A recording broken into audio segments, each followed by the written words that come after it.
Very good morning to all of you. आज हम BSc part 3 के बॉटनी प्रैक्टिकल में जो हमने एक श्रृंखलाबद्ध हम अध्ययन कर रहे हैं, जिसमें कि हमने इकोलॉजिकल एडेप्टेशंस की बात कर रहे हैं कि कौन कौन से इकोलॉजिकल एडेप्टेशंस वाले प्लांट हमारे कोर्स में है, वो सब हम पढ़ रहे हैं। तो ये उस श्रृंखला का अंतिम प्लांट है कैलोट्रोपिस। कैलोट्रोपिस जो है, कैलोट्रोपिस को हम आंकड़ा भी कहते हैं और हर जगह आपको ये राजस्थान में जो है पाया जाता है और हम इसको आसानी से जो पहचान सकते हैं। और जैसा कि जीरोफिटिक प्लांट्स का कैरेक्टर है कि इसको जब हम तोड़ेंगे तो इसमें से क्या निकलता है, लेटेक्स निकलता है। जो कैलोट्रोपिस प्लांट होता है, इसके कुछ मेडिसिनल यूजेस भी हैं और इसके बहुत सारे जो हैं स्पीशीज़ भी अगर हैं वो आपने देखी होंगी। सफ़ेद रंग का आंकड़ा भी होता है और जो आपको हम नॉर्मली लैब्स में हम कराते हैं वो पर्पल वाइट कलर का सा जो है कैलोट्रोपिस होता है। उसका पूरा नाम क्या है, कैलोट्रोपिस प्रोसेरा। तो और जो वाइट कलर का प्लांट होता है उसका होता है कैलोट्रोपिस जिंजेटा। तो ये अलग अलग स्पीशीज़ इसकी हैं जिनको कि आप पहचान सकते हैं। नॉर्मली लैब्स में मैंने जैसा बताया हो सकता है आपने ये करा भी हो छोटी क्लासेस में, 11th में या 12th में आपने ये करा भी हो।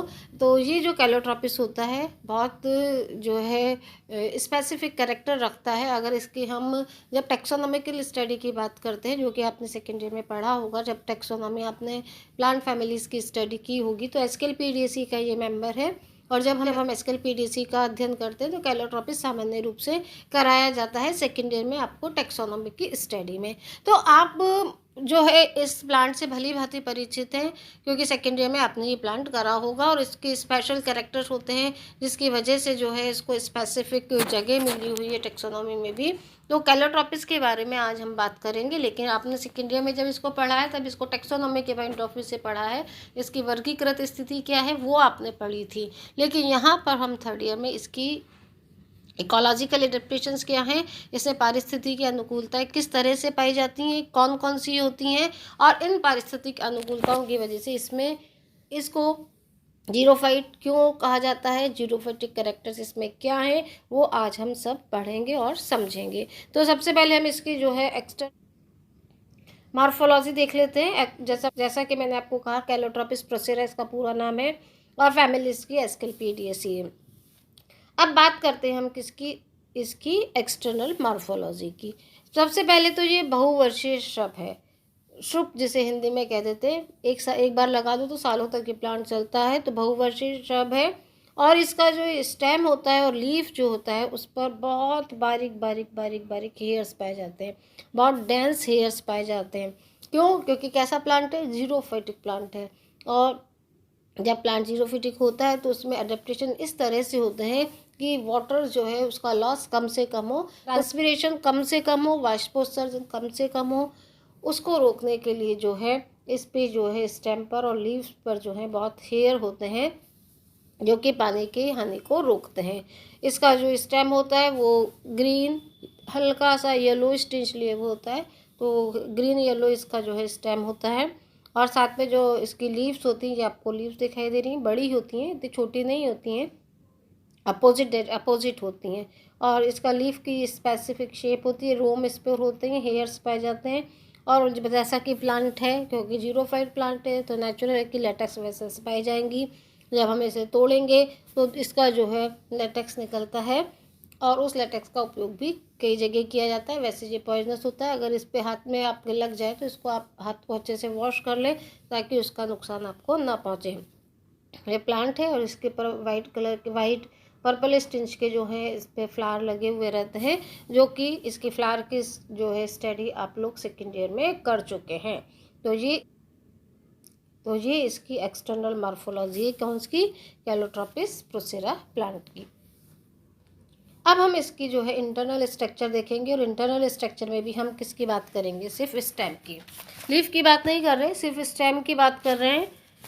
अब स्टेम में देखिए आप, ये आपको स्टेम दिख रहा है, ये बाहर जो है सबसे पहले एक स्तरीय एपिडर्मिस है जो कि किसकी बनी हुई होती है, पैरेन्काइमेटा सेल्स की बनी रहती है। और ये अरीय दीर्घिक होती हैं और इसकी बाहर की तरफ पर आपको एज यूजुअल जीरोफाइट प्लांट है तो यहाँ पर आपको क्या नज़र आएगा, मोटा क्यूटिकल नज़र आएगा। और जैसा मैंने आपको पिछले डायग्राम में बताया कि इसकी जो एपिडर्मिस होती है उस पर क्यूटिकल होती है और ये बारीक बारीक रोम्स होते हैं, हेयर्स होते हैं, इस तरह से डेंस हेयर्स होते हैं। जो कि पानी की हानि को रोकते हैं। तो this is all about the epidermis. Epidermis के नीचे इसकी क्या है, हाइपोडर्मिस होती है।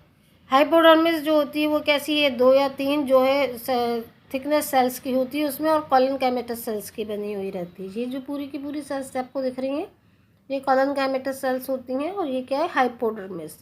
और इसमें क्या पाए जाते हैं, आपको डॉट डॉट डॉट डॉट बना के दिखा रखे हैं, वो क्या है, हरित लवक है। तो सबसे पहले जो है क्यूटिकल थिक होती है, उसके बाद जो है एक इस तरीके क्या होती है, एपिडर्मिस होती है, उसके बाद हाइपोडर्मिस होती है जिसमें कि क्या पाए जाते हैं, जो है क्लोरोफिल पाए जाते हैं। अब इस हाइपोडर्मिस के नीचे ये वाला हिस्सा जो है वो किसका बना है, कॉर्टेक्स का है। ध्यान में रखते जाइए आप, जो पहले जो सेल बना हुआ है एपिडर्मिस का वो किसकी बनी हुई है, पैरेन्काइमेटस सेल्स की। हाइपोडर्मिस जो है वो कौन सी सेल्स की बनी हुई है, कॉलनकाइमस सेल्स की। और कॉर्टेक्स जो होता है जो आपको दिख रहा है ये वापस कौन सी सेल्स का बना है, पैरेन्काइमेटस सेल्स का। तो सेल की स्ट्रक्चर में भी डिफरेंस है। तो जब आप इसकी एनाटॉमिकल स्टडी करेंगे तो इस बात पर विशेष ध्यान रखेंगे कि एपिडर्मिस, हाइपोडर्मिस और कॉर्टेक्स से जितनी भी सेल हैं वो अलग अलग होती हैं, उनकी शेप साइज अलग अलग हो सकती है। अब आप देखिए इसका कॉर्टेक्स, ये जो मैंने आपको कॉर्टेक्स बताया वो भी पैरेन्काइमेटस सेल्स का बना रहता है। और जो ये आपको दिखाई दे रही है ना एंडोडर्मिस, इसके बाद क्या हो जाती है, इसमें एंडोडर्मिस पाई जाती है। और एंडोडर्मिस जो होती है वो जो है एक स्टार्च शीट होती है एक्चुअल में। तो ये वाली आपको दिखाई दे रही है ना, ये वाली ये आपको दिखाई दे रही है जो एक तरह से क्या है, जो लहर के आकृति की दिखाई दे रही है ना, वेव लाइक स्ट्रक्चर, ये वाली इसकी क्या होती है, एंडोडर्मिस होती है, जो कि सिंगल लेयर्ड होती है और स्टार शीट होती है। तो ये आपको स्टार शीट कहती है, जिसे कि हमने क्या कहा है, एंडोडर्मिस। एंडोडर्मिस के नीचे ये क्या पाई जा रही है, पेरिसाइकिल। ये वाली जो स्थिति है ना, ये वाली ये पूरी की पूरी इसकी पेरिसाइकिल होती है। और पेरिसाइकिल में क्या होता है कि पैरेन्काइमेटस जो सेल्स होती हैं उनके बीच बीच में जो है दृढ़ ऊतक की कोशिकाओं के ग्रुप पाए जाते हैं। ये दिख रहे हैं ना, ये बीच में तो पैरेन्काइमेटस सेल्स है, और ये आपको जो दिख रहे हैं ना उभार के नीचे जो ग्रुप में सेल्स दिखाई दे रही हैं ये क्या होती हैं, दृढ़ ऊतक कोशिकाएं होती हैं। इसलिए पेरिसाइकिल क्या होता है, विषममांगी होता है, यानी कि 2 तरह के सेल्स हो रहे हैं इसमें। एक तो पैरेन्काइमेटस तो है ही, साथ में इसमें क्या पाए जा रहे हैं, दृढ़ ऊतक कोशिकाएं भी पाई जा रही हैं। तो ये कैलोट्रोपिस का जो स्टेम होता है उसकी बहुत बड़ी विशेषता है जो कि आपको ध्यान में रखनी चाहिए। इसके बाद क्या है, ये वाला पार्ट पूरा का पूरा क्या है, वेस्कुलर बंडल। वेस्कुलर बंडल क्योंकि जीरोफाइट है तो निश्चित रूप से कैसे होंगे, बहुत ज़्यादा विकसित होते हैं इसके, और जाइलम फ्लोएम से ज़्यादा विकसित होता है। और जो प्राइमरी फ्लोएम होता है वो अंदर और बाहर दोनों तरफ होता है। ये दिख रहा है जो है फ्लोएम, ये वाला पार्ट प्राइमरी फ्लोएम और सेकेंडरी फ्लोएम अंदर और बाहर दोनों की तरफ होता है। जो अंदर की तरफ है उसको इंटर एक्सिलरी फ्लोएम कहते हैं, और जो सेकेंडरी वेस्कुलर टिश्यूज़ में जो हैं वो क्या पाई जाती है, मेडुलरी रेस पाई जाती हैं। ये भी एक इम्पॉर्टेंट फीचर है कि intra axillary xylem, intra axillary phloem जो होता है ये वाला दिख रहा है ना आपको, और साथ ही इसमें क्या पाई जाती है, मेडुलरी रेस भी होती हैं। तो ये एक, और ये वाला जो है आपको दिख रहा है ना, ये सेकेंडरी जाइलम है ये वाला। तो इस डायग्राम को आप समझ लें, क्योंकि जब हम सेक्शन काटेंगे लैब्स में तो आपको इस तरह की स्ट्रक्चर नज़र आएगी।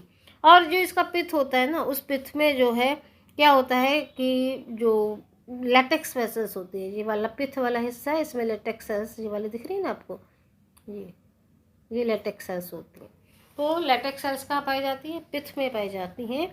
विशेष बात क्या है, स्टार शीट, जो स्टार शीट होती है एंडोडर्मिस वो स्टार शीट में होती है। साइकिल जो होता है वो 2 तरह की सेल से बना होता है। मृदुतक जो सेल्स होती है उसमें दृढ़ ऊतक कोशिकाओं के समूह पाए जाते हैं। तो ये कैलोट्रोपिस सिस्टम के कुछ स्पेसिफिक कैरेक्टर हैं, ये इसकी एनाटॉमी है। आपको आउटलाइन डायग्राम भी बनाना होता है एग्जाम में, और सेलुलर डायग्राम भी बनाना होता है। आउटलाइन डायग्राम एक बार नहीं बनाए तो भी चलेगा, लेकिन आपको सेलुलर डायग्राम ही बनाना है, तभी आपके नंबर आते हैं। आउटलाइन डायग्राम अगर आपको कहा जाता है तभी आप बनाएंगे, नहीं तो आप कौन सा डायग्राम बनाएंगे, सेलुलर डायग्राम ही बनाएंगे। तो ये कैलोट्रोपिस स्टेम की टीएस का डिस्क्रिप्शन है। इसके बाद क्योंकि जीरोफाइट प्लांट है तो कुछ जीरोफिटिक कैरेक्टर्स होंगे ही, और वही जो है इसकी पहचान होती है, उसी से हम इसको पहचानते हैं कि ये जीरोफाइट है। सबसे पहला तो जो इसकी एपिडर्मिस है उस पर जो है मोटी उपत्वचा होती है, वैक्स की परत भी होती है और जो है बहुत ज़्यादा डेंस हेयर्स पाए जाते हैं और जिसकी एपिडर्मिस की जो सेल्स होती है वो धीरे की होती हैं। मैकेनिकल टिश्यूज़ होते हैं जैसे कि जो कॉर्टेक्स होता है उसमें जो स्क्लेरल कैमेटस सेल्स होती हैं और जो इसकी परिरंभ होती है उसमें द्रढ़ूतक होता है, तो इस वजह से इसमें जो मैकेनिकल टिश्यूज़ होते हैं वो वेल डेवलप्ड होते हैं। जाइलम बहुत ज़्यादा विकसित होता है, प्राइमरी और सेकेंडरी होता है। जाइलम जो है फ्लोएम से ज़्यादा डेवलप्ड होता है और पिथ जो होती है उसमें लेटेक्स जो है वेसल्स पाई जाती है जिसकी की वजह से जब हम प्लांट को तोड़ते हैं तो उसमें से लेटेक्स निकलता है। तो ये उसके कुछ जीरोफाइट कैरेक्टर हैं जो कि आपको पता होना चाहिए और आपको फाइल में इसको लिखना है। तो एक क्रमबद्ध तरीके से आप इसका डिस्क्रिप्शन करेंगे। तो आज हमने जो है हमारे इकोलॉजिकल एडेप्टेशन वाले पार्ट में जो है एक और जीरोफाइट प्लांट की यानी कि मरुद्भिद पादप कैलोट्रोपिस को पढ़ा। उसकी एनाटॉमिकल स्टडी हमने पढ़ी, किस तरह से डायग्राम आपको बनाना है, कौन कौन की उसके एनाटॉमिकल कैरेक्टर ऐसे हैं जो कि उसको दूसरों से अलग करते हैं, क्या उसके जीरोफिटिक कैरेक्टर है, मार्फोलॉजी कैसी होती है, कौन सी उसकी स्पीशीज़ होती हैं, ये हमने पढ़ा, कौन सी उसकी फैमिली है ये भी हमने देखा। क्योंकि टेक्सोनॉमी में आप इसको ऑलरेडी पढ़ चुके हैं। तो अब आप थर्ड ईयर में आ जाएंगे तो टेक्सोनॉमी के साथ साथ आप इसकी एनाटॉमिकल स्टडी भी कर रहे हैं, तो आप इसका कंप्लीट डिस्क्रिप्शन आप कर सकते हैं। एग्ज़ाम में जब आपसे पूछा जाएगा तो आप पूरा डिस्क्रिप्शन करेंगे, पूरी की पूरी इसकी एनाटॉमी का जो है डायग्राम बनाएंगे, उसका डिस्क्रिप्शन करेंगे, जीरोफिटिक कैरेक्टर्स लिखेंगे और जो है एक सिस्टमेटिक काम बिल्कुल क्रमबद्ध तरीके से अगर आप काम करते हैं तो निश्चित रूप से आपको जो है अंक भी ज़्यादा मिलते हैं। तो जब हम क्लास में आएंगे तब हम इसका सेक्शन काटेंगे और फिज़िकली आप इसको जो है खुद करके प्रैक्टिकल को देखेंगे तो आपको बिल्कुल अच्छे से समझ आ जाएगा। Thank you so much.